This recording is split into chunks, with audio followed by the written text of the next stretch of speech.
All right, welcome to the 81 podcast. It's your host, Asif Ali. I am joined today by KnokxPro professional wrestler, San Diego State Aztecs alum, San Diego College alum, Bay Area native, in addition to IFL professional football player, formerly, I believe, Bruce Leaupepe, aka Toa Liona. Bruce, how you doing today? What's up, man? How's it going, boss? Going all right, man. Yeah, you looking good, bro. Shit. I mean, you looking just I saw all your photos, all your matches, and all your kind of workouts. I'm like, this dude's a fucking beast. I appreciate it, man. You mean just try and put in the work and you mean eventually hold one of those that you got on your shoulders right there. This is gonna be you. This is gonna be you. Y'all heard it here first. A1 podcast. Bruce Leaupepe, right? Is that how you pronounce it? Tell me how you pronounce it. Leaupepe. Leaupepe. Yeah, Bruce Leaupepe is gonna be the WWE champion in the future. You heard it here first. On the come up. Yeah, I saw that you knew Cody Galea, who's also a guest on the show on Monday, and obviously through San Diego State, and Rob Andrews, right, through San Diego State. Yep. Yeah, man. Okay, and what position you are? I also know Nate Tia, and then I know Kevin Vite too. Yeah, because you guys all. Yeah, you guys were all at Dianza. I didn't interrupt you, but you guys were all at Dianza, and I played at West Valley in 09, so y'all blew us out 44-0. So I asked them all. I'm gonna have to ask you. Bro, your quarterback was Kyle Cool, right? Yeah. That was the homie. That was the homie, yeah, bro. And shit, man. Like, I mean, I have to ask you, bro. Like, how did it feel blowing out an 0-10 team like us? Honestly, bro, I was only in DA for 1 year. Yeah. So I'm a City of San Francisco college alum as well. I was 1 year, and then I transferred to City. City, okay. Did you? And what year were you there? What year were you at Dianza? I was there 2009.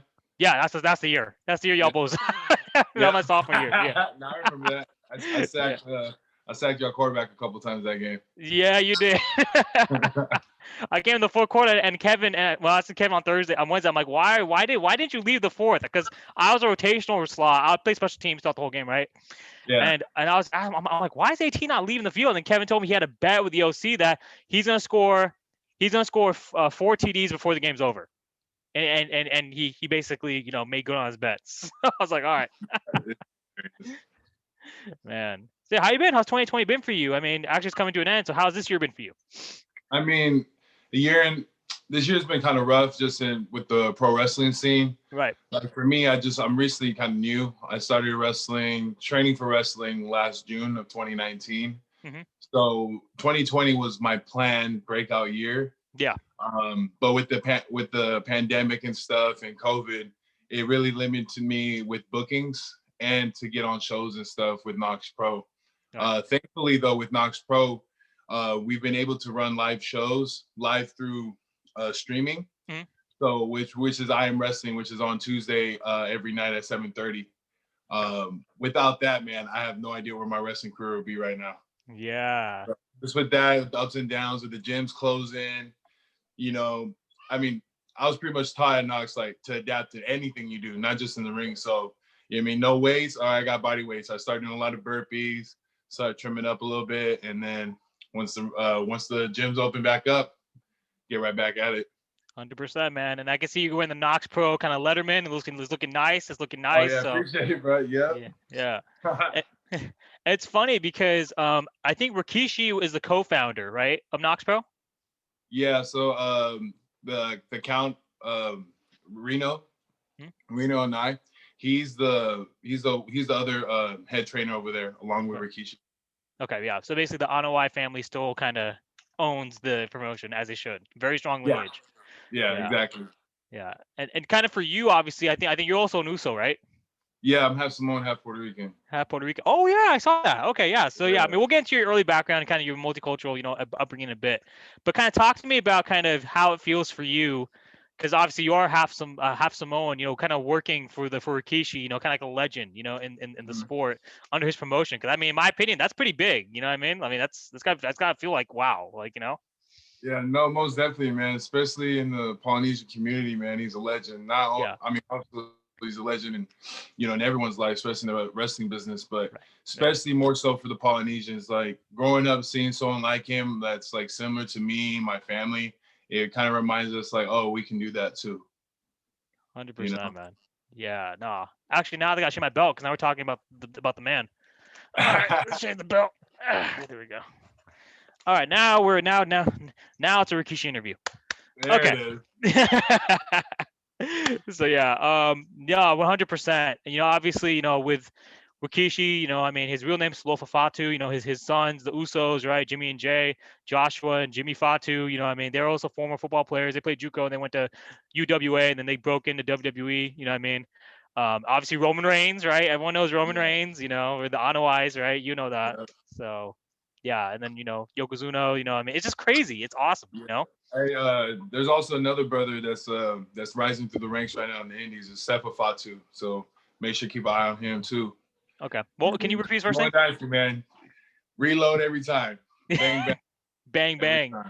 You know what's crazy? And I'm not gonna try to drive a wedge, but I'm just gonna ask you this because I was talking this about Nate on the last episode. Okay. Don't you feel like Jay Uso's a little more talented than Roman? No, in a sense, I think they're equal. Okay. They bring the best out of both of each other. Right. So I think that's where you get the assumption of that. Yeah. And it's also Jay's first time as a single star. So he's almost killing it, dude. I mean, yeah. Kind of like the new kid on the block. It's like obviously it's gonna be more appealing to fans. Roman, you've been seeing him. Right. Jay, you've seen him with the tag, but this is the first time you see him in the singles. Right. So for you to think that is a good thing is his shine has been well deserved. But better than Roman, no, I think they bring the best out of both of each other. And with the storyline going on right now, has the fans really invested, which is the number one goal. So 100%, man. I love it. I mean, it's funny because Nate's all like, yo, man, like Roman, when Roman calls himself the tribal chief, he's like, nah, bro, you're my little bro. You're half, man. You're light skinned. Easy, bro. I'm light skinned too. I'm half breed too, bro. You know what I mean? So, I'm not saying this, bro. I don't. I'm repeating what was said by Nate. That's another example, though. Not only Rikishi, right, but Roman. Yeah. I'm half Samoan, so to have people or like Samoa Joe, who's half Samoan as well. Correct. To see those people because usually if you're not Samoan or not full blood Samoan, sometimes you can get picked on. Right. But nowadays it's like just a lot of love and support through the Polynesian community, whether you're half, quarter, 1/4. You know what I mean? So that's why I'm happy to see Roman up top too. So, so it's a win-win. It's a win-win. You got two Polynesians main eventing, some pay-per-views and stuff like that. They're the headliners. That's a W.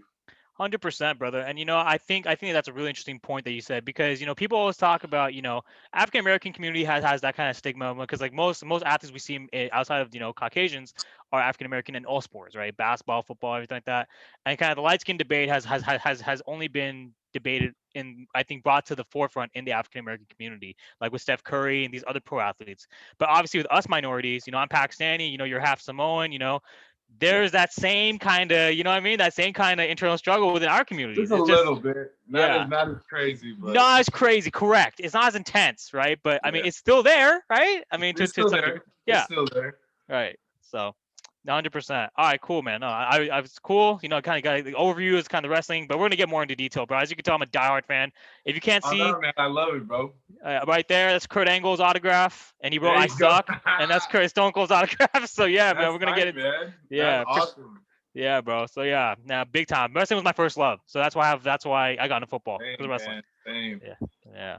Same. Okay, cool. So let's start with your early life, brother. So yeah, obviously you mentioned you're half Puerto Rican, half Samoan. Talk to me about your early upbringing. Are you from the South Bay originally? Give me some more insight as to your early life. All right. So, my pops is from Western Samoa, and then my mom's from Puerto Rico. Right. They met in the Bay Area, like San Jose, California. But I was raised in Stockton by my grandparents. Right.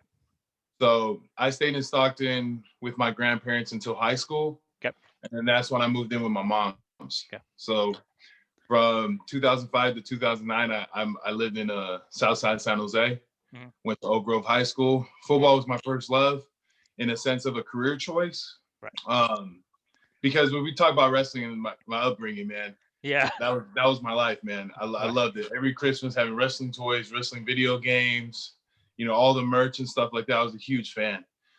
For me, it was funny too, because I never thought about being a wrestler growing up, since for me, watching them, I thought it was like unattainable. Right. Right. It's not like you wake up and like, oh man, you wish you can be like Spider-Man or Batman or Superman, but you can't train to do that. Is either you are or you're not. So as a kid, that's how I felt looking at these superstars, Bingo. So that's why for my first career choice was football. Right. So I played ball at Oak Grove High School in Southside San Jose. Mm. I tore my knee before my senior year. Yeah, a Ouch. week during Hell Week, like the first week of prep for St. Francis. Oh, that's a big Tore game. my knee. That's a Yeah, big game, dude. Shit. yeah. Tore my MCL was rough. I braced up and played limited snaps on defense since I wasn't able to like move quite well laterally, but I held my own on the offensive line, and we had a scheme to where they worked around it, and obviously I toughened up. So it was a rough year in general though, since I couldn't get that much snaps on defense, but things happen. And then scholarships fell through, so I went the JUCO route. So then that's why I went to De Anza, met Nate and stuff like that, and that was fun too, man. I had a great year. But for me, I honestly, after that season, I looked myself in the mirror and I just asked myself, like, do you see yourself making to NFL out of here? And I really didn't. I looked at myself as well. I wasn't at the highest level that I need to be playing wise. So for me, I was like, you know what? I'm gonna go to the best JUCO in the nation, and mind you, I had De Anza coaches call me saying that, oh, that's a bad idea. You didn't play well in the C League. How do you think you're doing the A League?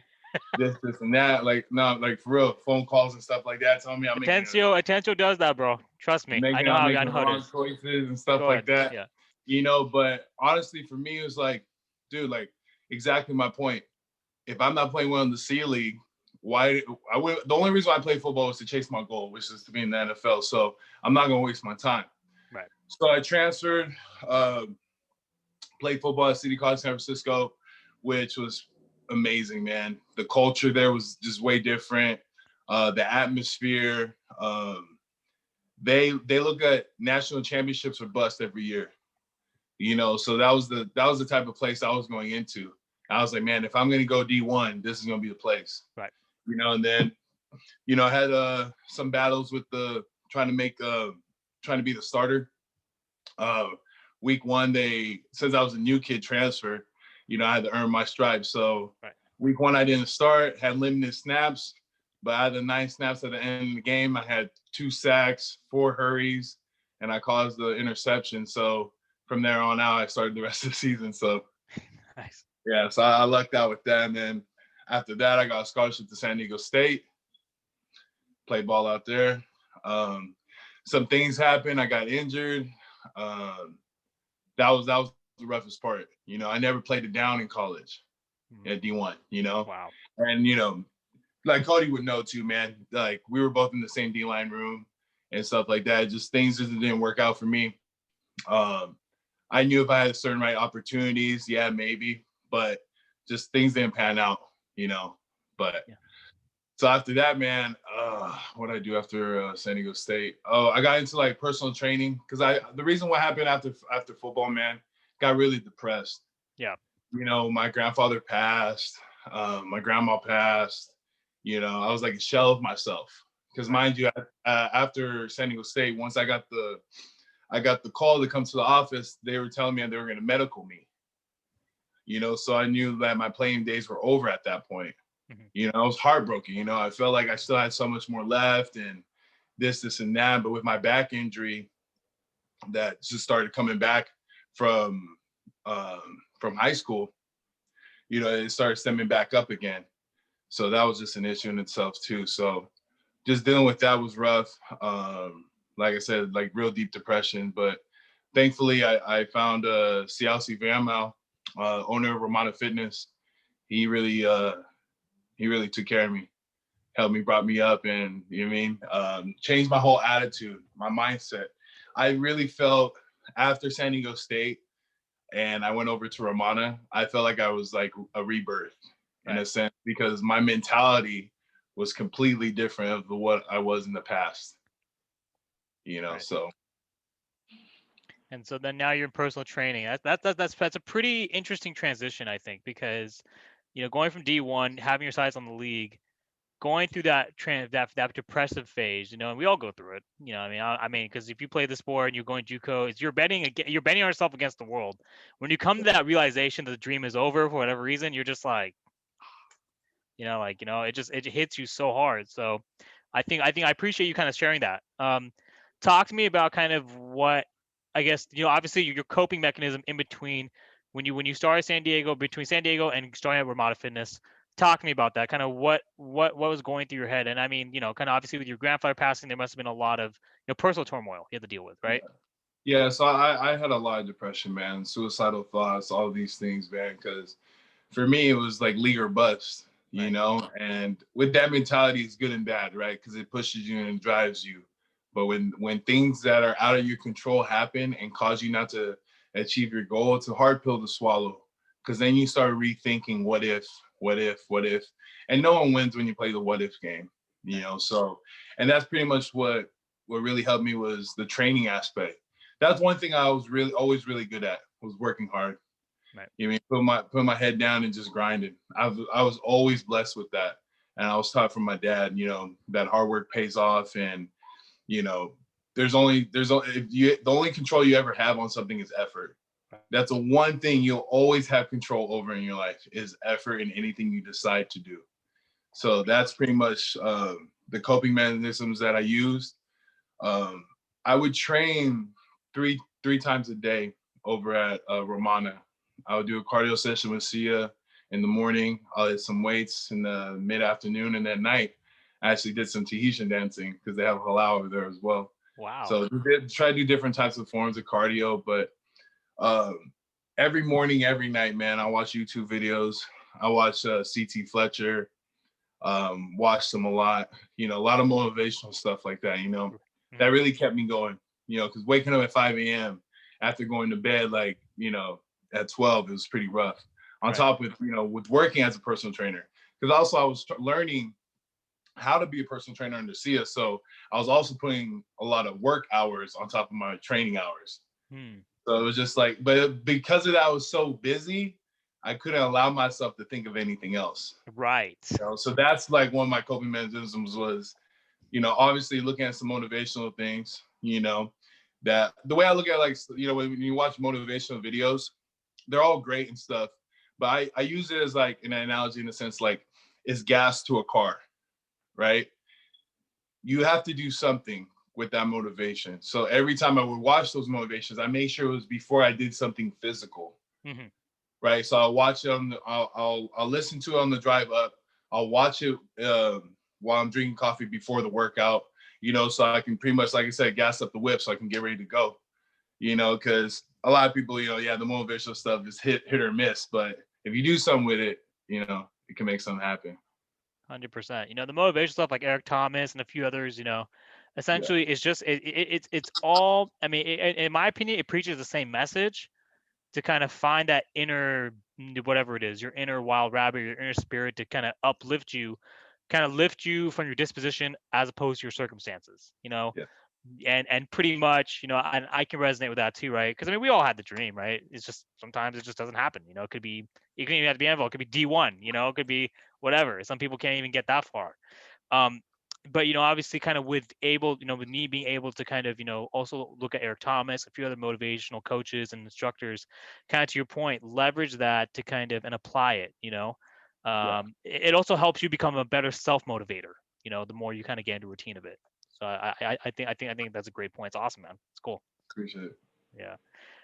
All right. So now you're training, you're working, you're doing everything, you keep yourself busy. So talk to me about kind of how that was and kind of when did you start playing? Because I know you played in the indoor football league, correct? Oh yeah, man. Yeah. So talk to me. That's story Yeah, in itself. Yeah.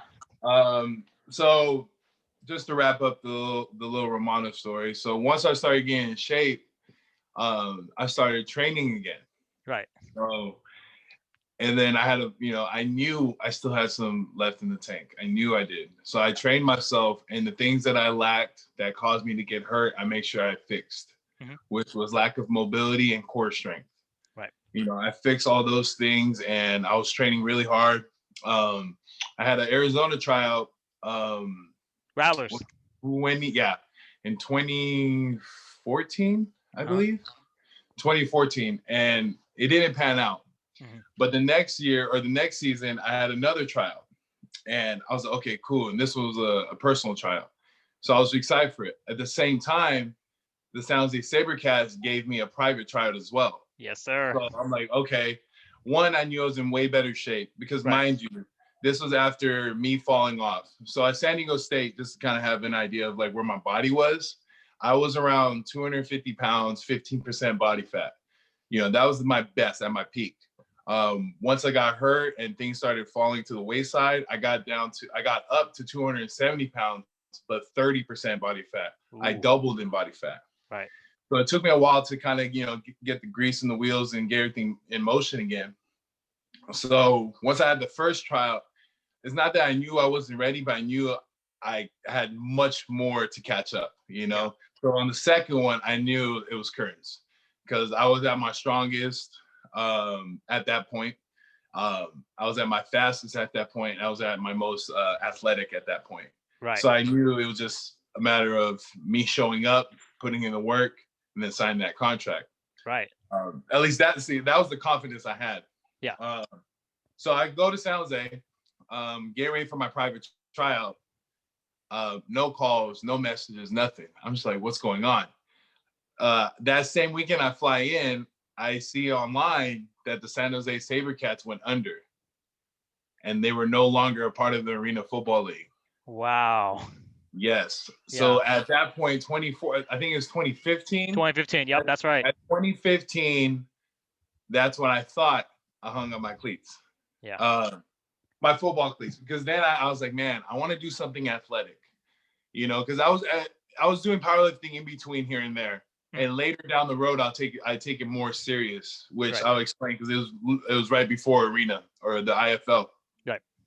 So I started playing rugby. I was missing being athletic, missing moving, and like just being on that field and just hitting somebody. I really missed that. And rugby helped me for a little bit.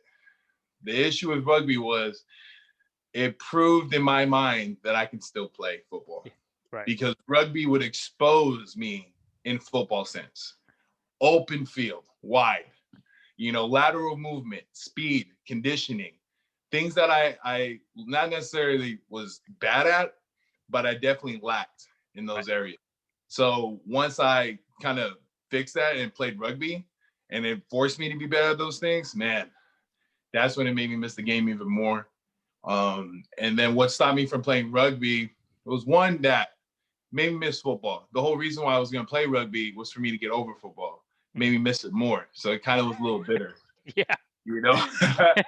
But the final thing that made me switch was I did a random bench press competition. Mm-hmm. And at this bench press competition, I did 500 pounds for the first time bench press. Wow. Mind you, I'm training for rugby. Right. And I bench 500 pounds. So while I was training for rugby, I mean, like I run 3 miles every other day. My workouts are, obviously I'm still doing things to get stronger, but my main emphasis is to be the best rugby player I can. So once I bench 500, like not necessarily trying, I was like, man, maybe I should get into this, like really focus into the powerlifting stuff. So then I did. Started, I broke the California state record for 275 bench press with 534 at the time. Then I started getting excited and then started really trying to push the envelope a little bit. I was blessed to be able to be a part of the Kern US Open. The Kern US Open at the time that I was competing, 2 winners in the male division, heavyweight and lower weight, between, I believe, 198 and below and 220 and above. So there's 2 different weight classes. Winner gets $40K. So it's a really big, like, top lifters in the world competition. So once I got blessed and I got the invitation to do that, man, that's why I was like, you know what, this is my time. Let me go all in on this.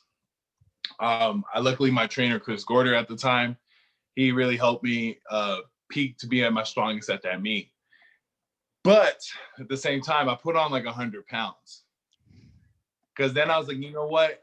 Because my mindset was, I want to bench 600 pounds. I want to bench 700 pounds at one time eventually.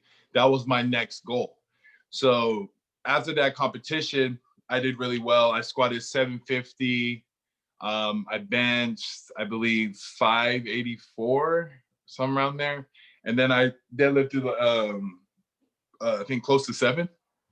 in that meet. If I don't, I think so, yeah. And then after that meet, that's when I was like, you know what? Let me get into this bench press stuff. I wanted to get the 600 off the record. Yeah. So I trained for that. And then I was able to bench 600 pounds in competition. Then I also pressed 635 in the gym. And let's see, my best incline was 6 plates. So at this point, I'm just like moving houses, right? Yeah. Really strong, like at my peak. And honestly, I believe I could have benched 7 plates. Yeah. Like my 635, 6 1/4 on bench went pretty smooth. Mm-hmm. But I thought, I was like, you know what? Let me not get hurt. I can try this down the road. Right. But man, getting tired tying my shoes, getting tired walking to the car. Yeah. Those are the things. My day-to-day life sucked. Yeah. That 1 hour of the day, I felt like King Kong. You know what I mean? Wrecking shit. You know, my bad. Wrecking stuff. Wrecking shit, stuff. Boy. No, talk that shit. No, this is the Unfiltered podcast. Hey, whatever the fuck you want, man. Yeah. You know, so for me, man, it was just the other 23 hours in the day. Yeah. Is what really made me change my mind on what I wanted to do. Right. You know, so I seen a couple pictures during Christmas time. I'm like, oh my God, man, I look terrible. Yeah. You know, but I'm strong. And that's why I hate it. I was like, you know, I'm over it. Like, I want to be more athletic again. So I go through the same cycle again, you know? So I'm like, okay, you know, what should I do? Because that's all I was like, I didn't know what I wanted to do. Right. You know, because at the time football was done. By any means, like I was way out of shape when it comes to football. Yeah. Like a lot. So like I never even thought about it. Right. So my wife's watching. It's funny, you're gonna see how all the dots connect. Yeah. My wife's watching, I believe, Total Divas or Total Bellas. Okay. And you know, and I'm watching it with her.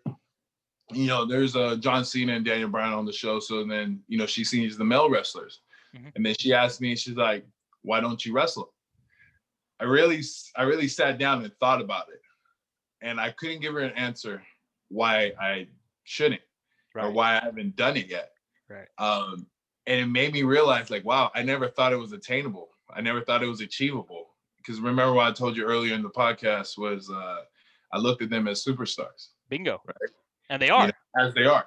Yeah. So, but I didn't realize that I can also become a superstar. Right. So once I was like, you know what? You're right. So let me give it a try. I go on Instagram and I message Rikishi. Yeah. I said, hey, sir, I'm interested into getting pro wrestling. Do you have any advice? You know, what should I do next? You know, he was nice enough to respond back and he said, show up to the domain, drop the address of KnokxPro Entertainment in Venice, California. And I showed up. But the only issue with that is that same day I messaged Rikishi, I'm walking in the store and the San Diego offensive line coach for the Strike Force sees me. Yeah. And he's like, hey. And I was like, what's up? He's like, you play football? I said, I used to. And then he's like, where'd you play? I told him I played San Diego State. I told him that I was going to play for the SaberCats before they went under. Yeah. So literally he's like, okay, show up to practice the next day. So I can introduce you to the GM. I go meet them the next very day. They're in Hell Week. They're in training camp, mini camp. And I was like, okay, I'll just show up, watch everyone play. I was like, okay, cool. Met the GM and stuff like that. And then they signed me right there on the spot. Nice. So, but mind you, I'm super out of shape. The worst cardiovascular shape I've ever been in my life. Right. I'm surprised I didn't get cut in the first 2 weeks. Hey, yeah. Like my physical mentality is the only reason why I was able to last as long as I did. Because it's hilarious. Mind you, I was super out of shape. They had me playing offensive line, a position that I'm not naturally good at in a sense. I'm more like, let me go play defense. I'll go hawk the ball down, you know? So first game, starting at center. Never played center in my life. How was that? It wasn't actually that bad. Okay. I held my own. Okay. You know, we're the new team in the league, so we weren't too good. Yeah. Things didn't pan out. I wouldn't say the athletes on our team wasn't good. We definitely had weapons. Not necessarily saying the coaches weren't good, but some things just don't add up right. So Yeah. things happen. Things happen. And to that point, like I said, I mean, my West Valley team, like, Kyle Cool, I mean, we wanted to go play pro too in the IFL and the NAL and almost the AFL. And I also got a SaberCast tryout too in 2010. And then when they realigned, I just said, you're shit out of luck. So we actually have that same experience, you know what I mean? But, just because, and it's funny, this is kind of a recurring theme with all the guests I've had on the show. Just because you have the talent or just because your record isn't the best, it doesn't speak to the level of talent you have on the team. It doesn't speak to the level of, kind of, it just means the cohesiveness and all things behind the scenes weren't there in place for your team to be successful. So, yeah. Okay. So Strike Force, man. Okay. So now you pretty much went that route. Okay. And Rikishi's still on the kind of, the fence or, I mean, how did you manage that? Right. Because that's your first day and then the guy sees you. So what do you tell Rikishi? oh, mind you, like, and also at the same time, I was also part of a lifting group. Okay. So that same year, they flew us out to the Arnold. Okay. So I had to miss a game Oh. because I had to go to Ohio for the Arnold, the fitness expo. Right. To do the meet and greets. Right. So it was quite a busy year. Yeah. So pretty much because the thing is, I signed, and then later on I went and met with Rikishi at the day he told me to come. Right. And I told him, I was like, hey, after I'm done with this football season, I'm coming. Okay. And I just let him know, like, I'm serious about this. Like, this is what I wanted to do.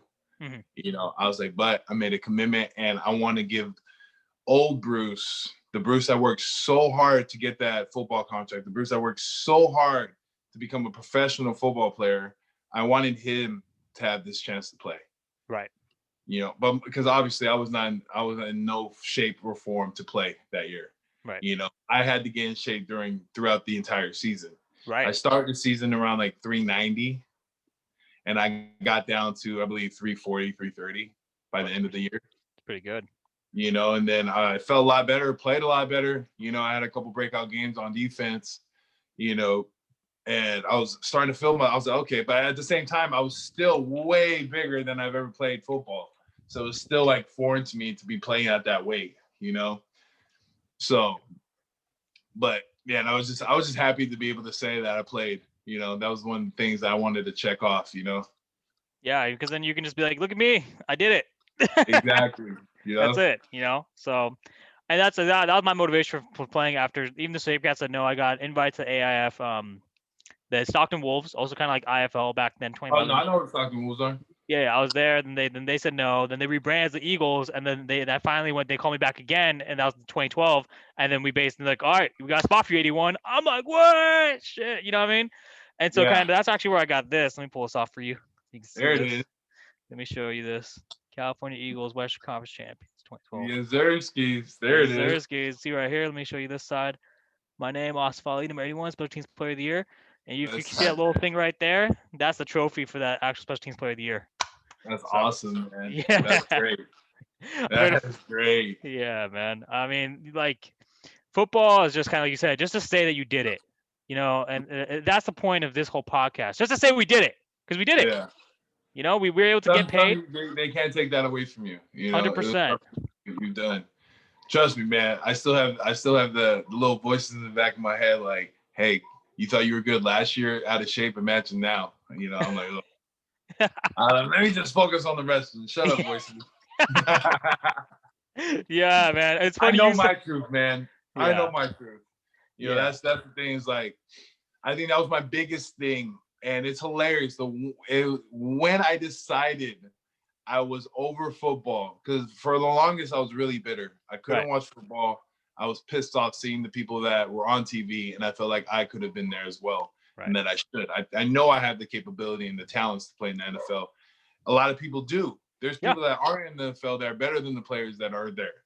They just had an opportunity and they succeeded when they were supposed to. Bingo. Like, you have one bad game and that was the game they watched, and it's a wrap. Things like that. But for me, man, it's just now I'm like just trying to go all in with the wrestling stuff. Yeah, and that's a perfect segue. So now that's last year, 2019. You wrap up the Strike Force. You do great. You get to say you played pro. Congratulations, Bruce. He fulfilled his promise to himself, the old Bruce. Now, You're back in camp. Rikishi, I promise you made to him after the season's over, I'm full in. Now you're back. Talk to me. Yeah. So during this time, I'm living in San Diego. Right. So, and the domain isn't not the domain of KnokxPro is in Van Nuys, California, in LA. In LA. So I would drive to training 3 times a week. So I would drive there. It takes three or so hours. If I hit traffic, 4. Wow. And to come back home is like 2 hours, 2:20, 2:30. Mm-hmm. You know, so I would drive over 15 hours a week, well over 15 hours a week just to train. Wow. That's 15 hours on the road a week. Oh my God. So I did that for a good part of a year. Yeah. And then after that, I moved to Vallejo.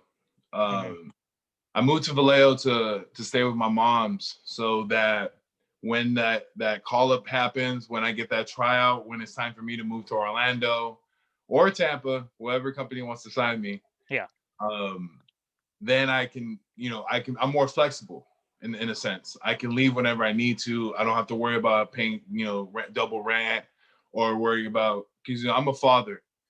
So my wife and son, I want to make sure they're taken care of, and there's family members of mine that are nearby that can help out if I have to leave on last minute notice. Yeah. So that was pretty much what caused me to move back to the Bay Area, but I still go to KnokxPro. So you go down. I'll drive. Yeah. So I'll drive like once a week to, once every other week to at least once a month, like roughly around those ranges. So I'll drive 5 hours, train when I get there, crash at a buddy's house, wake up in the morning, train again, and then drive right back. I did that for a good part of 2020. Wow. And then when the pandemic happened, then that's when training got shut down for a little bit. Yeah. But thankfully, with Reno and Rikishi over at KnokxPro, man, they made the best out of a worse situation. Like they taught us, adapt. And that's exactly what they did. And because they did, I felt like my progression as a wrestler grew a lot because of the times of we had Zoom interviews and stuff like that with some of their friends. Right.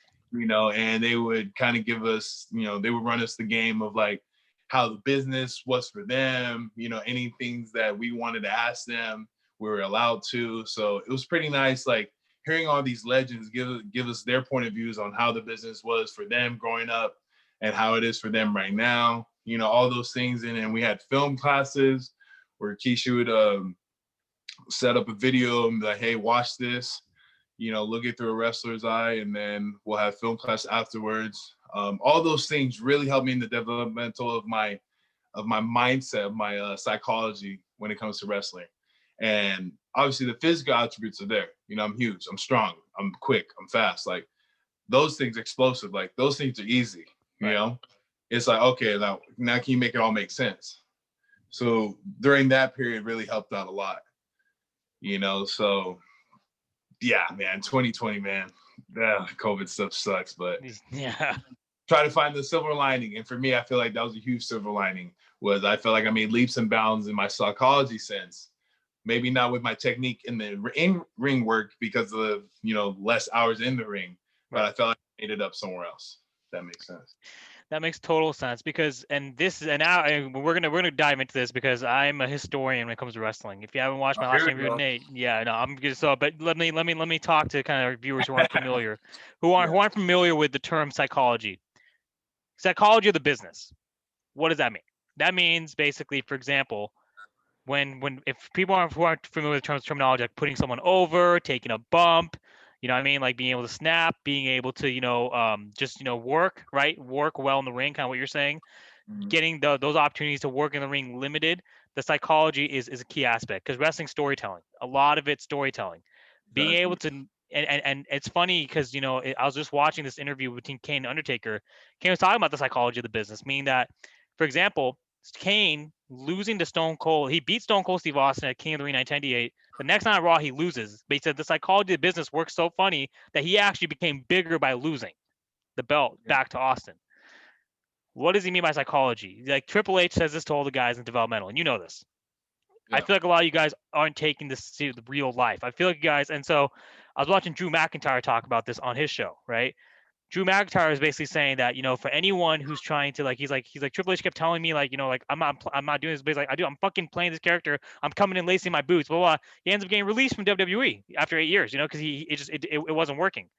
Yeah. Then he ends up going to Ireland, ICW, the indie circuit where you're at right now, and he basically cuts a promo about kind of like, how Vince wants the guys with the big muscles, with this and with that. He puts them over the mic skill, this and that, he was saying that that's when it became real for me. So psychology means that for you, yes, you're playing a character on the screen. However, you can't just play the character. You have to psychologically be the character. You know what I mean? So kind of talk to me about your experience with that. Obviously kind of balancing, because a lot of wrestling, this is what people don't know. They blur the lines between reality and fiction. So kind of talk to me about that a little bit. Psychology on my sense of things when it comes to like my character development is still an ongoing thing. Okay. I'm still finding myself in the ring. I mean, I feel like I will always still be finding myself in the ring. I'm gonna always find ways to be better. Yeah. But right now, I'm just focusing on my in-ring work and let that speak on what character I am. Right. Got it. Yeah. I'm not gonna be like, I'm this character, I'm doing this, I'm this gimmick. No, my name's Bruce Leaupepe. I go by Toa Liona, Warrior, Lion.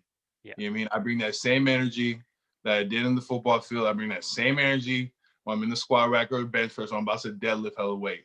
I bring that same energy in the ring.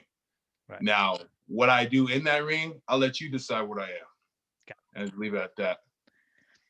That's a perfect kind of, I love your answer, because if you think about it, kind of, a lot of times, and this is what Roman struggled with in his career, right? In the sense that his perception persona, a lot of it was carved out by leadership, right?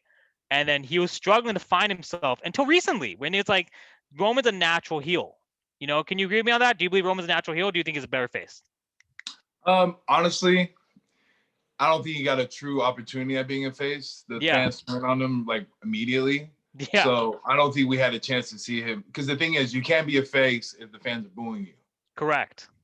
So for people to judge him about that, it's like, if the fans was backing him, obviously that's the whole reason why, he was supposed to be a face. Was their idea was like the fans are gonna get behind him, but that wasn't the case.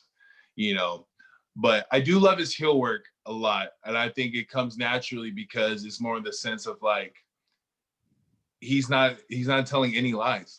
Bingo. He's a heel because we view him as a heel.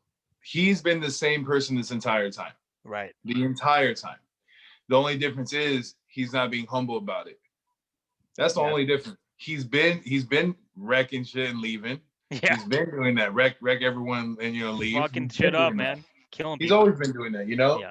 But what's the difference now? The difference now is, okay, let him just be natural. Let him have the mic. Let him speak. Let him, carve up these good storylines, with Jay, and eventually, we'll see when Jimmy comes into the scene, Oh, yeah, I can't wait. A lot of different things, man. Yeah. But it's hard to say his heel work isn't better than his face work, but at the same time, I don't feel like he never got a chance to be a true face, which I feel will happen within the next few years. I agree. So I'm excited to see his character development moving forward. Right. Because now when the fans are actually backing him up, because they see how dominant he is and how good of a heel he is, he'll have the Triple H effect, where he gets hated so much to where he eventually becomes loved. Or Rocky. Right. The Rock, that's where I was going, and I don't mean to interrupt you, Bruce, because you're nailing my point. Bruce Leaupepe, aka Toa Liona, right? That's the character of KnokxPro, but kind of because what you mentioned about your approach, you're gonna let the fans decide for you, because where I was going with that was kind of with Rocky, right? When they tried to push him as a face. And then it's like, it's kind of corny, I mean, it's kind of like, and then Rocky, but he's not doing anything wrong. He's not doing anything wrong. The fans are just turning on this guy because they feel like it's forced. They feel like he's not being his natural self, know? Triple H, same thing. It's like, he is like, they try to make him this Hunter Hill Assembly, the DX. After DX dissolves, then what? Well, who is Triple H, right?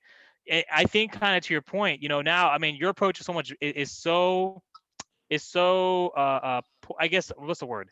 It's so direct. It's so direct in the sense that you're not going to force your character onto anyone. You're not going to define what I the just want to make it like organic.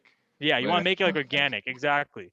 And when the fan and Drew McIntyre said the same thing. It's like when he was trying to do 3MB, when he was trying to do all these other gimmicks to be the chosen one, fans didn't really like it because it's like, he's trying too hard, and he's not really being who he is.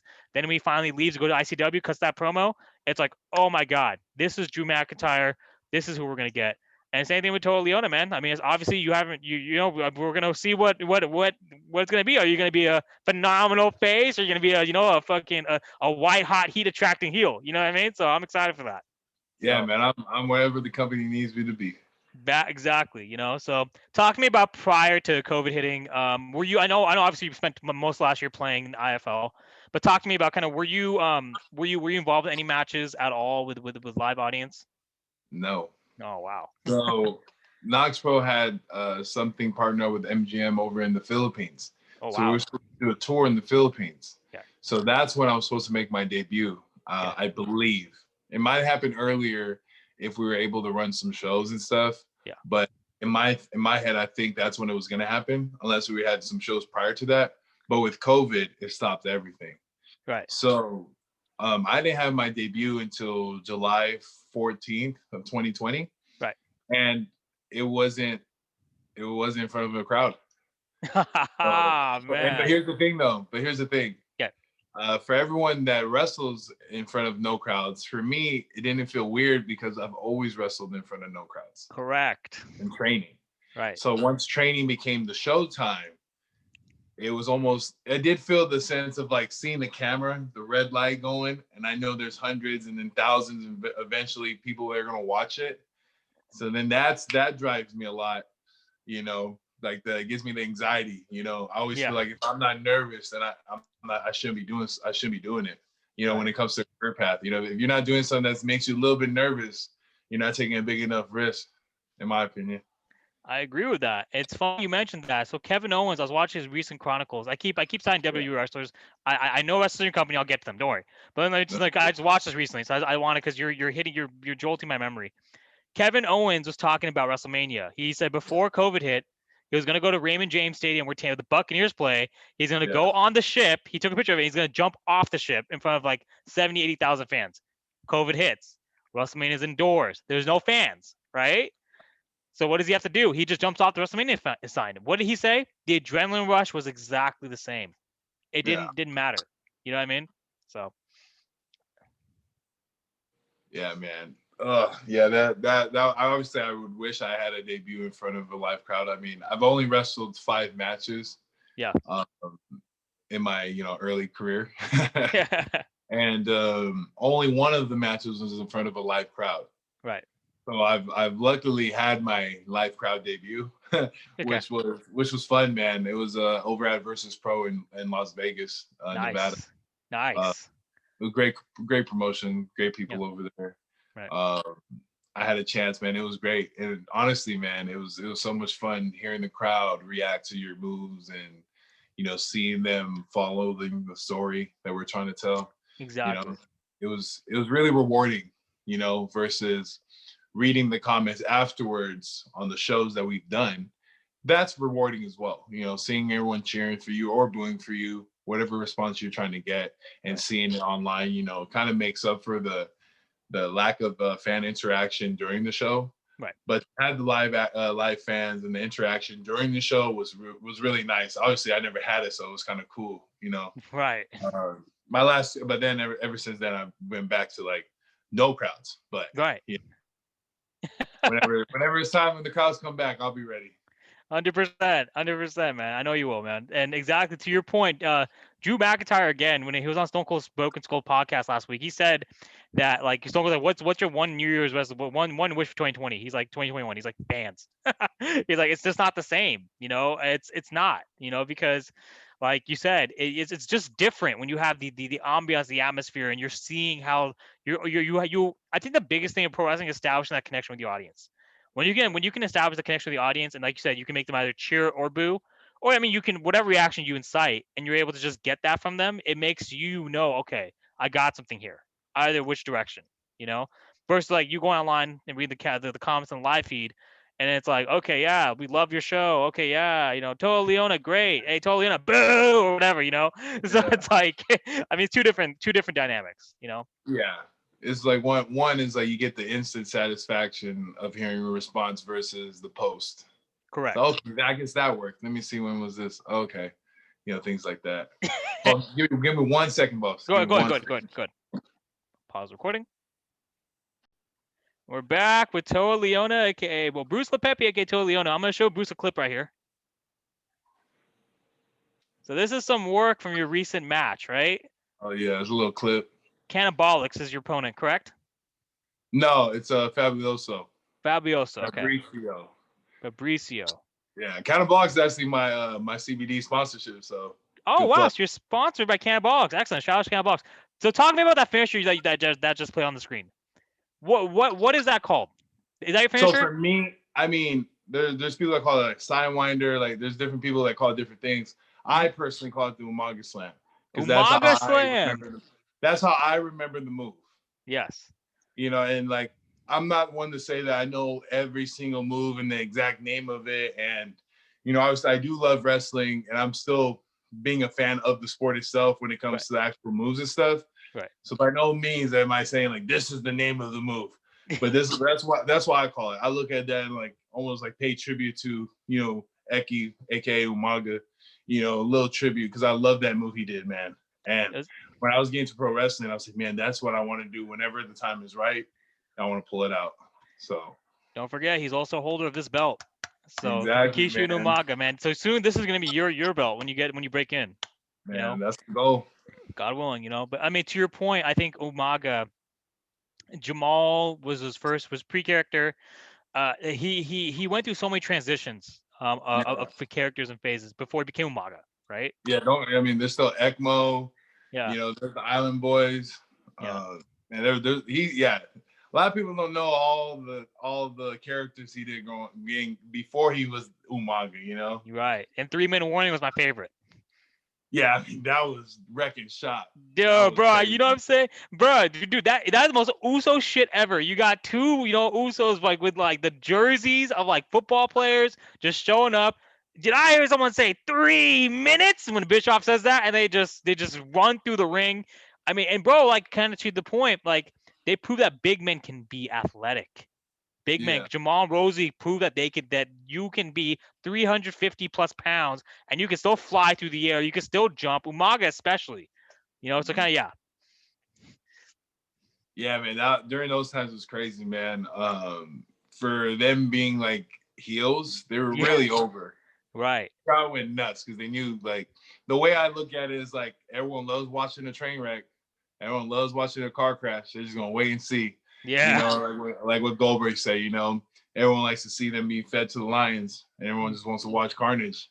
Yeah. Some people like to see the world burn. Yeah. And there's a time and place for that. And why not pro wrestling?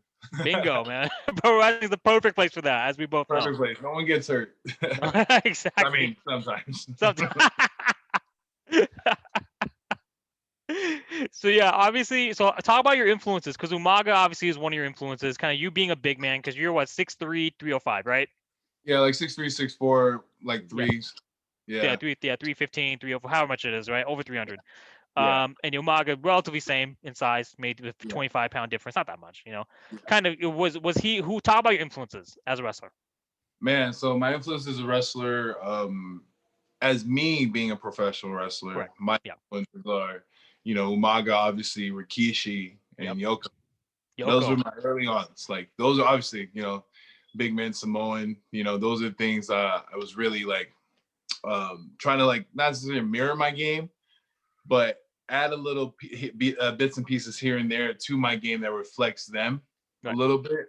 Obviously, another one for me is Miro, formerly known as Rusev, but now Miro, the best man over at All Elite Wrestling, AEW. I mean, he's a good friend of mine, and he really helps me out and stuff. So I like watching his stuff because he's been through the exact same things that I've been going through currently.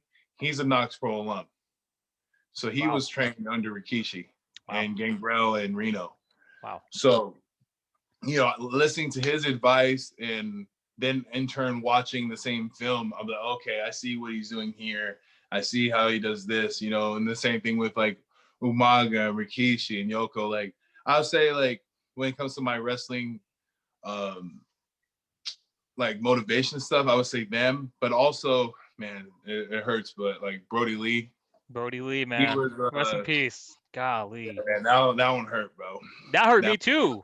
I mean, yeah. you know, I mean, any wrestling fan. But sorry, go ahead. I didn't mean to interrupt you. No, he's good, but like he was like a big influence currently. You know, Yeah. he was like one of my newer influences that I was really taking a liking to. Reason being is because I love the story of the guy that didn't get the opportunity, and he's a big man, and I loved his character at WWE. Yeah. So when he went over to AEW, man, I was so excited to see what was to come, and just the taste that we got, man, of him being the Exalted One was great. Man. You know, and I was waiting for his comeback, you know, because when I was looking up moves and like thinking of things I can do, Brody Lee, Luke Harper, however you know him as, I would watch his stuff a lot. And it's actually how I got my Ramana, which is AKA known as like the discus, the 360 discus clothesline. Okay. You know, my first match, I threw a regular clothesline, and I was like, it's all right. You know, I throw a good clothesline, but then I was watching Brody Lee just throw this nasty 360. And I was like, you know what? I said, I should try it. I said, and then ever since then, I just incorporated it in my moveset, you know? So yeah, he's one of my biggest influencers as well. Yeah, rest in peace, John Huber, aka Brody Lee, and Luke Harper, part of the Wide family, and obviously in AEW. I watch AEW intently, so I mean Kenny Omega, Jericho. I love those guys. I love all indie circuits, man. I love, you know, everyone, man, because people don't understand how much undiscovered talent there is, and that's where it feeds up into the WWE, right? You obviously have KnokxPro, you have ICW, you have Impact, which is a little bit more major. AEW is a little bit more major, in my opinion. Both are major, you know what I mean, on WWE because they're on national syndication. But you have other promotions too, you know what I mean? We only scratch off like MPW, ROH is still around, right? I mean, you know, but those still kind of major minor-ish, you know. So it's just like there's so much talent out there, right? And kind of Brody Lee, you know, is how I remember him because I watch AEW intently. I was kind of to your point, I was waiting for him to become world champion because it was just. It was a matter of time. Yeah. It wasn't if, it was a matter of when. Right. I think they set it up perfectly, having him win the TNT first. Yeah. You know, and then after he lost, having him off, you know, TV for a little bit, I think that was going to be next to come. I feel like, my personal opinion, I think he was going to be the next heel champion after Omega. Right. That's what I thought. You know, if I was guessing on how the booking was going to go, I thought he was going to be the next heel champion, whenever that would be. Yeah. You know, because I mean, Moxley had it for a whole year before Omega took it. So, and Jericho had it for damn near the next one, whenever that, you know, would happen, you know. Yeah. But things happen, man. Yeah. Yeah. I mean, it's things happen. I mean, I don't know. I mean, when they say it's like a lung disease, lung disorder, it didn't make sense because you look at him, he's a big man, but he's like not like he's kind of like you. He's built. There's not that much body fat. You know what I mean? Not many people his size can do a Topu Suicida. Yeah. Sorry if I got it wrong, but through the second rope, man. Yeah. I still like pop off that. I'm like, that's crazy. Yeah. Good for you. No, I'm not doing that. Yeah, the clothesline, and kind of like you mentioned the clothesline. That's also like the clothesline from hell, but it's a little bit better because when you get the 360 going, it's like okay, that's you like. know what's funny you say that is he actually got a lot of cues and help from John Bradshaw. Did he really? Yeah. Yeah, that makes sense. I've seen some like interviews and stuff like that Bradshaw said, but yeah, it's funny you said that. Yeah, and Bradshaw's also a former NFL player. He was on the Raiders, the practice squad, and he played in the WFL. Yeah, 12 games. So it's just football and wrestling, bro. It just builds. It's a pipeline, bro. Yeah. But it's funny though. Not every football player can be a pro wrestler. Oh yeah, dude. Right now. Yeah. This game ain't for the weak-hearted. It ain't for the weak-hearted, man. Like Goldberg to me was probably the perfect example of like he's a perfect like just transition into like football from pro football, you know, into wrestling, you know. Yeah. But he didn't have to be innovative like The Rock or Stone Cold Steve Austin. You have to do technical grappling. You have to learn how to do submissions. You have to learn how to do, you know, aerobics. And kind of to your point, Samoa Joe. Samoa Joe's a perfect example, you know? Yeah. Or even more recent, too, is, you know, Baron Corbin. Baron Corbin. A guy who played for, like, the Cardinals and some other teams and stuff like that. Yeah. He made the transition, and he's actually, you know, a pretty decent wrestler himself in his own right, you know? Yeah. So making that transition, man, there's more people that fail than succeed. Right, right. And it's tough. It's a very tough business, and sometimes it's funny because like you said, it's sometimes you have the chips like kind of written and stacked in your favor and you still fail and you Yeah. can't control the odds. That's what Drew McIntyre had to go through. He had to go through two careers basically. One where he Yeah. makes it to WWE, then goes stays there for 8 years, makes nothing. He wins this belt, but that's it. And then he gets cut and then he comes back after he goes to the independent circuit, kind of climbs his way back into it, gets into NXT roster, does great, and then he finally, gets put into main roster. Now you see the kind of output. It's like he's become a phenomenal champion as a result of his struggles, and I think that's kind of what we need. That's kind of a perfect kind of story. And obviously with you, you're obviously on the come up right now. There's probably gonna be more for you too coming up. So I mean, ideally, yeah, God willing, God willing, man. I'm gonna like everything I've done in my life, man. Whenever it's like following a coach or a trainer, man, I'm just gonna trust the process. Trust the process. I'm gonna listen to the trainers over at KnokxPro, Rikishi and Reno, and whatever they say, I'm gonna do. Pretty good hands you're in, man. And it's funny, man. I've heard stories of people that you know that don't necessarily take the advice of someone of their caliber, and then they go out, into the indies or into like try to go to the WWE and do these tryouts and stuff, and they're not ready. Right. So for me, I know I don't have many shots. So when I'm gonna make my shot count. Right. So with that being said, like I'm not gonna go thinking I'm ready. I'm gonna go whenever they think I'm ready. And I know when they think I'm ready, that's when I know I am ready. If that makes sense. 100%. So until then, man, I'm gonna do what I've been doing, which is just grind my ass off and work harder. Talk to me about some of the lessons that you've learned under both Rikishi and Reno. Talk to me about that. Oh man, where to begin? Exactly. You tell me what you. Yeah.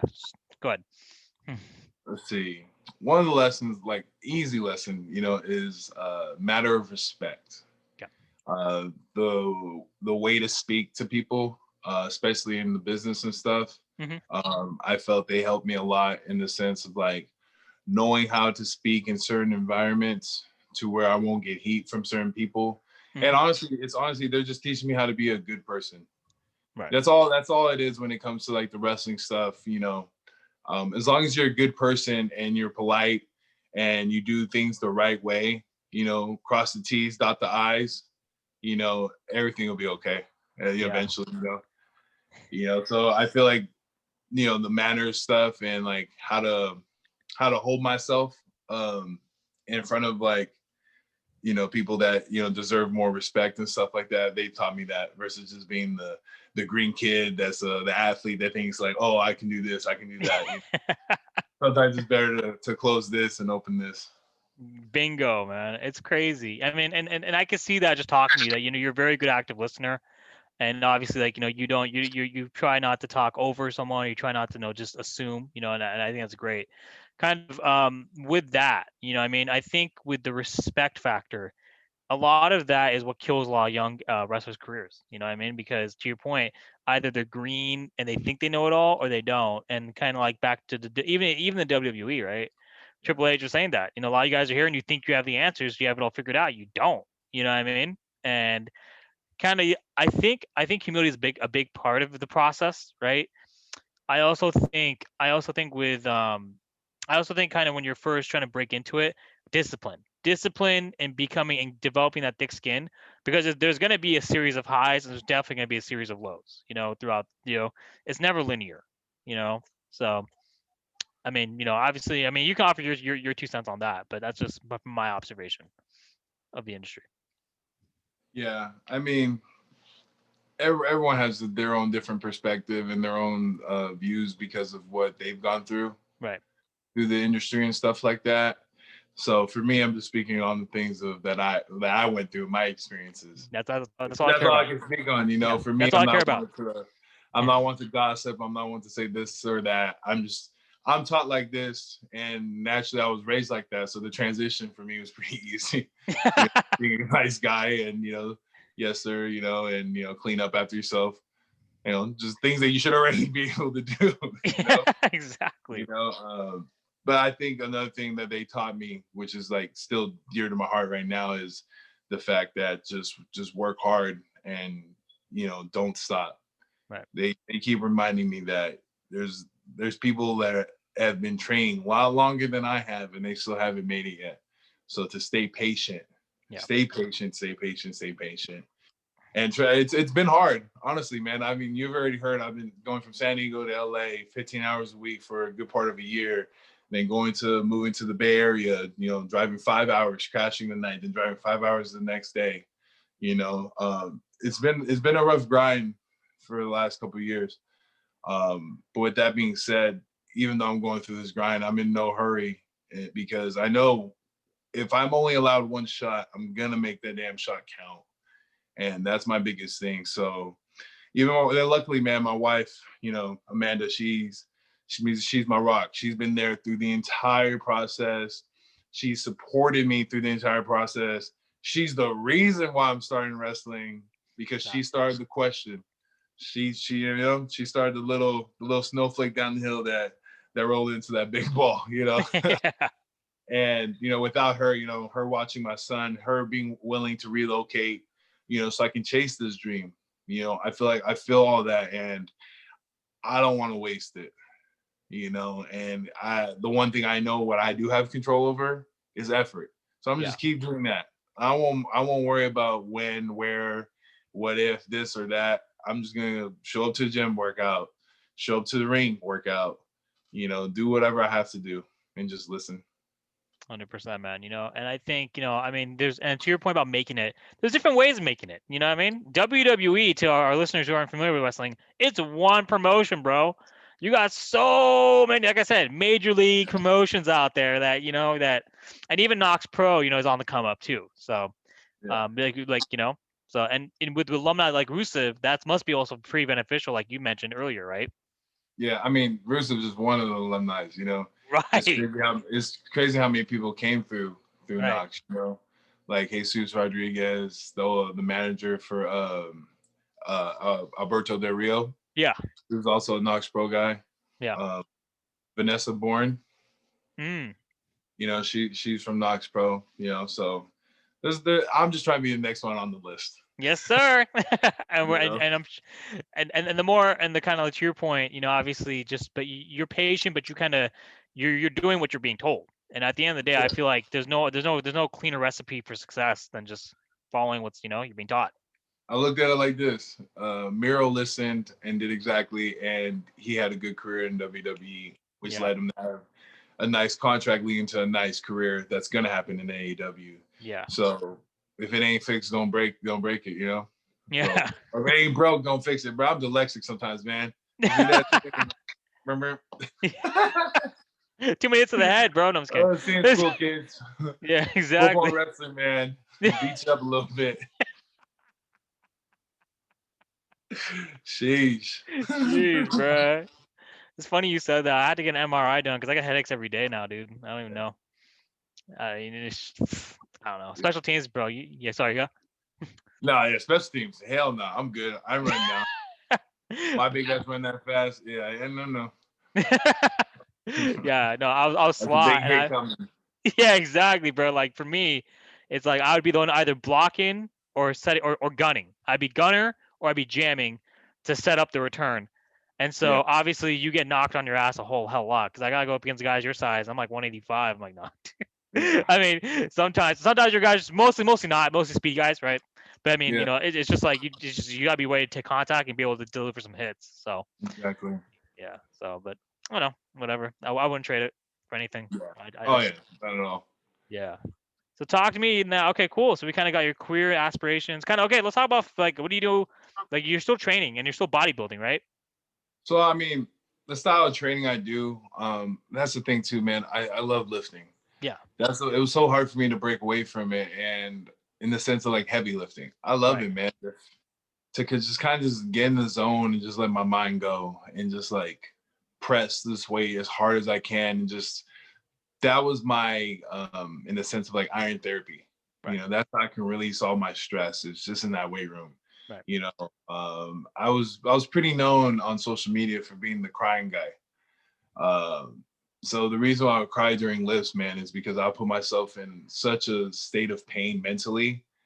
And I just remember all these times I was just going through, man. And I just remember feeling hopeless. Right. I physically couldn't do anything. And I would Yeah. trick my mind to be like, all right, man, if you lift this weight, all those bad things go away.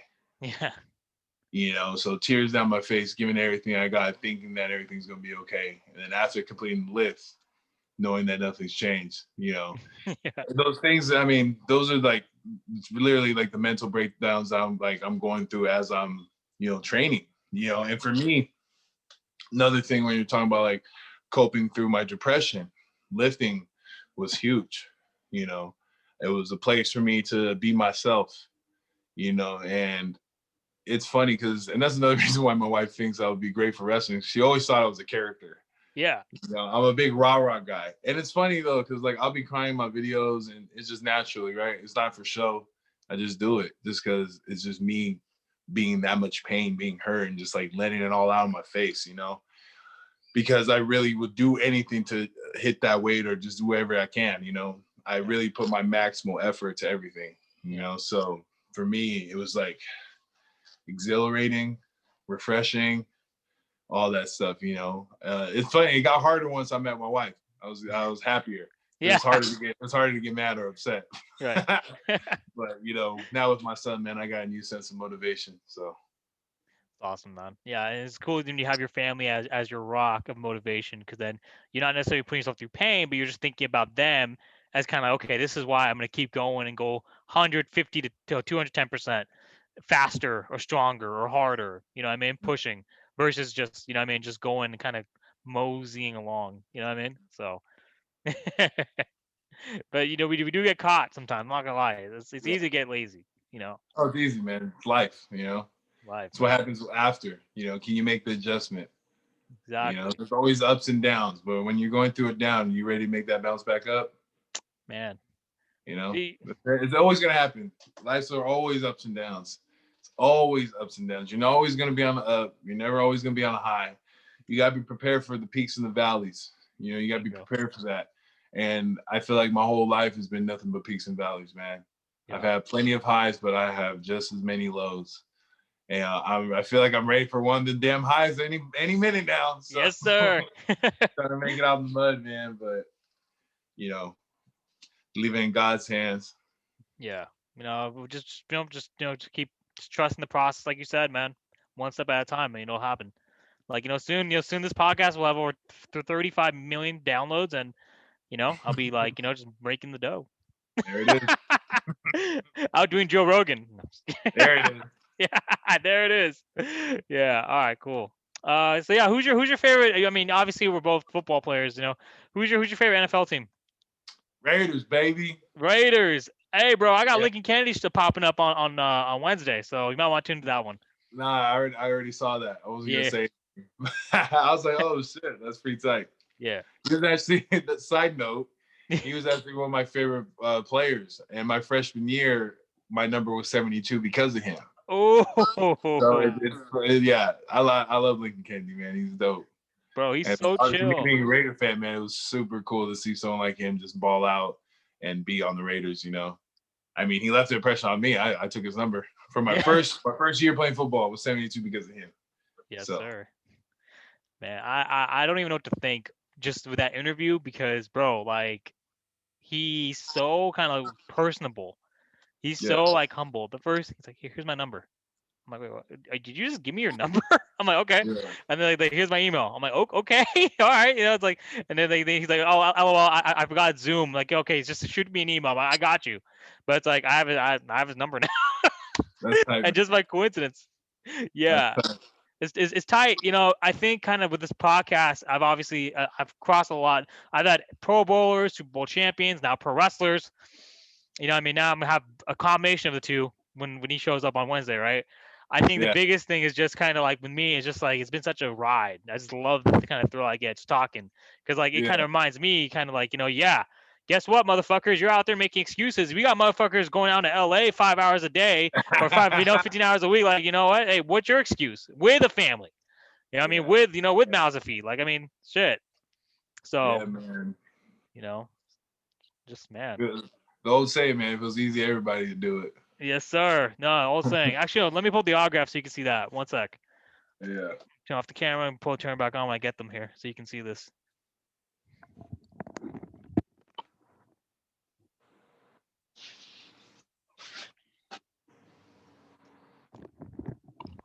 Okay, what we got here? Here we go. The first one we got, your boy. Oh, there you go. Yes, sir. You like that? That's clean, bro. Clean. All right, and here's this one. That's tight. Yeah, so he has my name, Asif Zulfikar Ali. You suck. I didn't know he wrote that.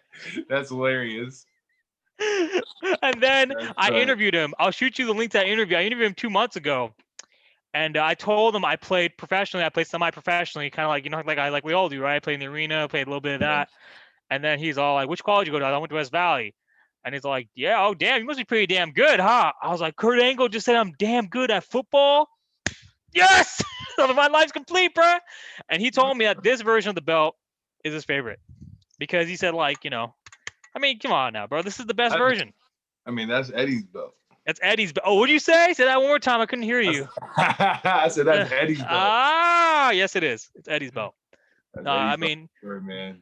Bro, Eddie's promo for No Way Out 2004. That is like, it's still etched in my mind. You remember the promo? Tell me you remember the promo. Man, just Eddie's promo work just in general, man. Yeah. It's like he can flip it on a dime, heel or face. Yeah, he'll tell you what he wants you to think he is. Yeah. It's super impressive. And then him to back it up in the ring, I feel like is the reason why he's the total package, his athleticism. You'll have people that are super athletic, but for him to be able to tell a story in the ring and on top of that, be able to speak on the mic, to create more stories, I think that's really, it was really impactful in his career to be able to do all those things. I mean, hence how he literally rose from the lower card all the way to the main event. Facts. And it's funny when we talk about that because if you look at his WCW when he was there and he came out and cut that promo on Bischoff saying that, hey, we're tired of you using us cruiserweights and not using us cruiserweights for the main event when we're making you the money. Because if you understand WCW's business model, it wasn't the fact that main event was making the money. No, main event had over the hill guys. The cruiserweight, the mid card is what was making the money, right? Because people want to see the high flying Rey Mysterios, Eddie Guerreros, Chris Jericho's, Juventud Guerreras, whoever, right? Psychosis, basically. And then when Eddie came to realization, it's like, wait, like why are we not like you should be pushed to the main event? Bischoff felt that none of them were main eventers, including Jericho. That's why they all made the switch to WWF in 2000.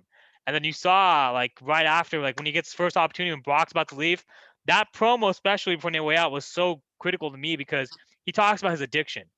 He talks about kind of all the struggles he went through in his past, his demons, right? And like it's like kind of we talked about, it blurs the line between reality and fiction. I'm sitting there listening to this. I'm like, holy shit! Like this is real. This isn't a guy just playing a character on the screen on the mic. To like I said, he flips it on the dime, and it's like Brock, like he's like, my new addiction, Holmes, is when I get in this ring, brother. What a high we get! We get high, right? And that resonates so much with me because like we all have our ups and downs, bro. Like you said, like we all have different things we gotta deal with. But Eddie Guerrero specifically was willing to put it out there in front of everyone and just say, this is who I was, this is who I am. Now it's time for me to reach, kind of reach my pinnacle. And that's what happened. So I don't know if you have anything to add to that, but I'm gonna show you my belts now. I have to brag you. All right, so there's that. All right, time to brag to Bruce, because Bruce is a wrestler, so I gotta show him all the belts. This is my Bret Hart belt. That's a Hitman belt. That World Heavyweight Champion right there. Hey man, if you wanted some custom belts done, bro, I got a guy. Oh, do you really? Yeah, man. West Coast Design. West Coast Design, okay. After we get off, bro, I'll shoot you his Instagram. Okay, bet, bro. He makes customized belts, so you can have your own whatever you want. Oh. The only reason I said something, bro, is I seen the custom Bret Hart. I was like, ooh, okay, he might like something. Yeah. Some personal stuff. Damn, bro. No, for real, I dude. didn't know, Yeah. I didn't know you like belts, bro. Yeah, you definitely gotta meet my man's, bro. He'll Oh no, take care of you.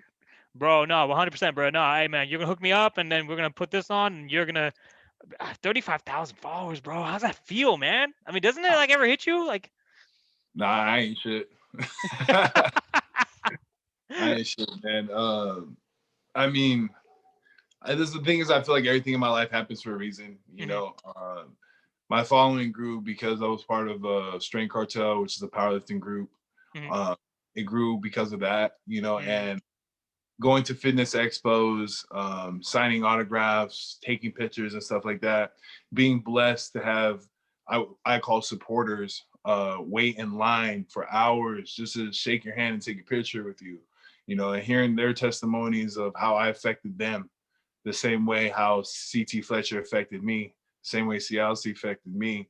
To hear them say the same thing, man, it was like, whoa, Yeah. that was the biggest part. And I'm always humble by nature.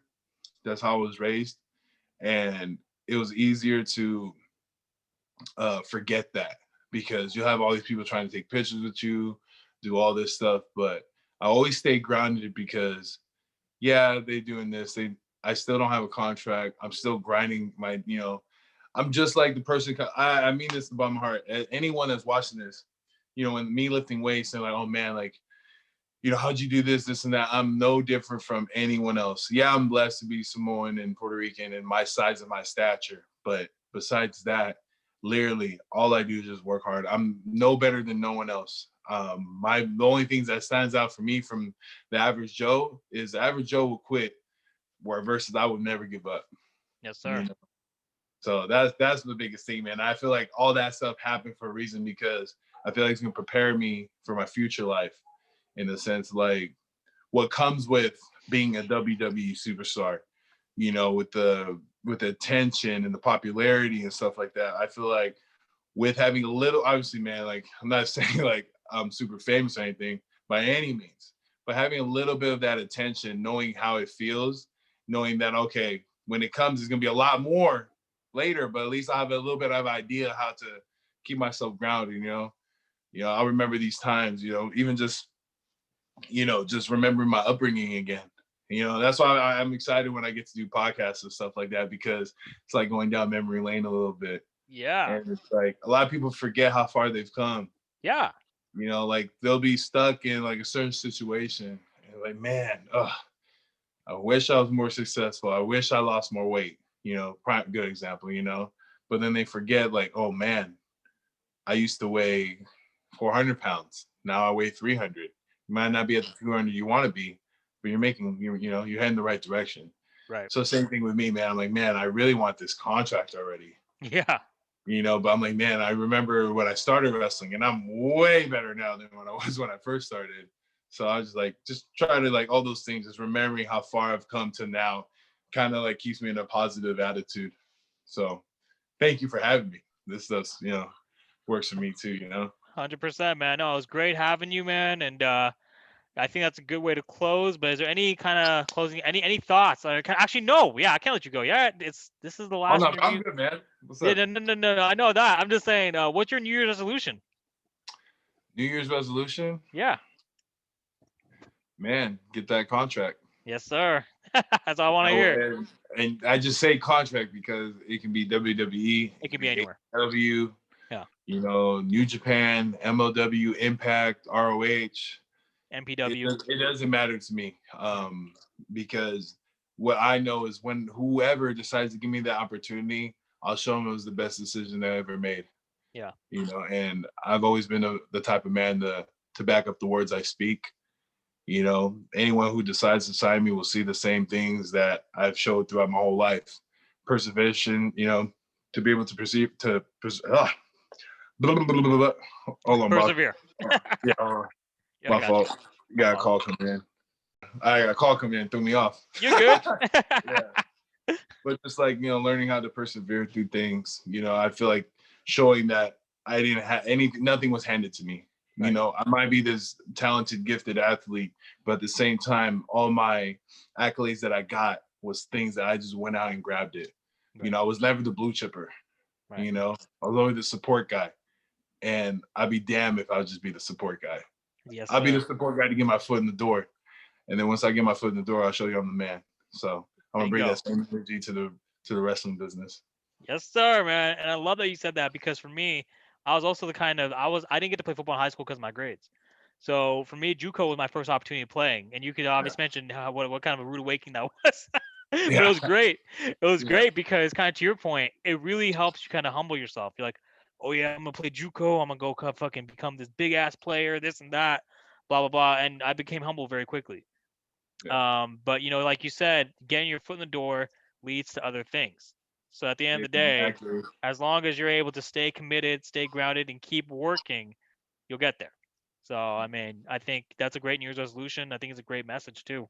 Yeah, I mean, whatever you can take it, and then once you get there, you're gonna fucking prove it. Like, hey man, y'all invested in me. Now I'm gonna make you some money.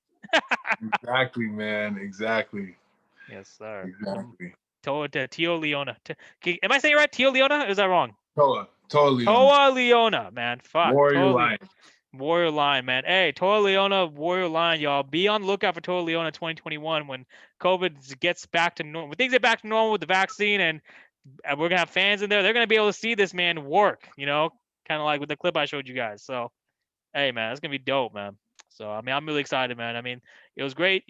Great having you on, bro, and great kind of getting to know you better. I feel like just after one conversation, I've known you forever. But it's great to also, like you said, take a stroll down memory lane for both of us too, because West Valley, Deanza, knowing your beginnings, kind I of really, know, man. That's crazy. yeah, it's crazy, man. That's why we did play against each other too. That's hilarious. We for Yeah, sure played dude, each other that year. we played against each other. You know what I mean? And like here we are now. Kind of now finally connected 11 years later. So Yeah, it's crazy, man. Crazy how the world works. he's crazy, bro. 100%. And one of my other boys, Manu, he's actually half Samoan too. He's half Maori. And then it's Okay. like, yeah, but he was a beast, a beast. He went to San Jose State and everything. So, I mean, he's one of those Right. guys where it's like, he ran a 4.340 and he just like walked on the SDSU and he did the whole nine. And he Yeah. got invited to 49ers rookie mini camp. And I mean, I was like, dude, you're still the man in my opinion. And it don't matter. It don't matter. I mean, I think we get so caught up with the perception that you have to make it in the NFL and you have to actually make it far in the NFL to kind of be successful. Nah, man. You don't gotta be. I mean, I already spoke on it earlier. Not Yeah. all the best players on the NFL. Things happen out of Yeah. their control. They might be able to be good enough to play, but just because you're good enough to play doesn't mean you get to. Bingo. So for me, that's when I was able to just like understand that. That's why I was able to just like let it go and be able to move into my next stage of my career, which is pro wrestling. Yes, sir. And now pro wrestling looks like there's a lot of upside in that in this new chapter for yours. So Yeah. I'm looking forward to it. Looking forward to it. And like you said, man, Appreciate this, you, man. this is all we need to remind ourselves. I know you got yours. Yours being modest. Bruce being modest, folks. We'll close this out. Yeah, I mean, I got my CCS championship ring in the Yes, bag. I got my, sir. You do. my natty championship from Frisco. Got, the Mountain West, even though I was just a practice guy. But I'll tell you right now, them offensive players was ready to play. Yeah. You You know know, what I mean? It don't so matter as long as you contributed and knew your role. You're part of a team. Same thing with wrestling, man. Even though you're an individual competitor, you're part of a team. Once you get that contract, you're gonna know your role. You're gonna do what's best for business, and you're gonna be able to just run with it. And it's gonna be easy money, in my opinion, because I can tell right now you had the mindset to where you're not gonna question anything or try to do too much. You know. So I'm gonna do whatever they need me to do. exactly, and that's gonna be making money. There it is. Yes, sir. We're gonna close it out with the Bret Hart belt. Once again, Bruce, man, great meeting you. Looking forward to watching you 2021 continue doing big things, actually make that next leap to become a contract with a major promotion. You can follow my Toa Liona on Instagram, Bruce Orlando Leaupepe on Facebook, and any other socials, any other links. I know you have merchandise, so why don't you drop that for our listeners? Oh yeah, so you can go check over on my Instagram, Toa_Leona. Link in the bio over at brainbusters.com. You can get my merch over there. You can also DM me personally if you are interested in some training. I still do online coaching. I do personal training in the Bay Area. So if you're looking to get in shape, I can help you as well. I'm still doing all this stuff while making my grind to WWE or AEW because I generally still love helping people. So anyone that's watching this and they feel like they need help in the fitness side of things, man, drop a DM, reach out. I'll definitely help you. No matter what the issue is, I'll make sure to help you achieve your goals. And I got Twitter, Lionheartus. You can follow that. Besides that, man, I just want to give a shout out to Countabolics, my CBD sponsor, and Tough Raps, who gave me all the gears and stuff that get me to bench 600 pounds and stuff. So shout out to them. And obviously I want to give a final shout out to KnokxPro. The school that has helped me lead me to my future goals and my future dreams, man. So big shout out to Rikishi and Reno, man. Thank you guys. 100%, man. So yeah, y'all heard it, man. Bruce, aka Toa Liona, going to do big things 2021. Bruce, brother, looking forward to talking to you again, seeing you do big things next time you're on this podcast, bro. We'll see you. See you. Yes, sir. All right, brother. Take care. See you, brother. Yeah.